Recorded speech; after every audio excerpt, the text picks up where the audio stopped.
السلام علیکم ناظرین۔ معروف ٹک ٹاک سٹار دانیال 3 دوستوں کے ساتھ کار حادثے میں جاں بحق ہو گئے ہیں۔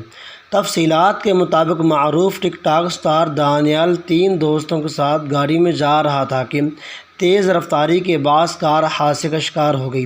یاد رہے، اسلام آباد سے تعلق رکھنے والے 18 سالہ دانیال خان نجی کالج میں زیر تعلیم تھے۔ دانیال خان ٹک ٹاک پر ویڈیوز بنا کر مشہور ہوئے تھے۔ 80,000 سے زائد لوگ ٹک ٹاک پر دانیال گروپ اکاؤنٹ کو فالو کر رہے تھے۔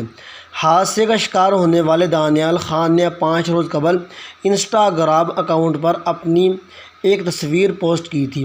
دانیال خان کی قریبی دوستوں کی جانب سے سوشل میڈیا پر اپلوڈ کی گئی باتوں سے پتہ چلتا ہے کہ دانیال ہائی وے پر 120 کی رفتار سے گاڑی چلا رہا تھا۔ اوورٹیک کے دوران دانیال سے گاڑی نہ سنبھل سکی اور ایک بڑے حادثے کا شکار ہو گئی۔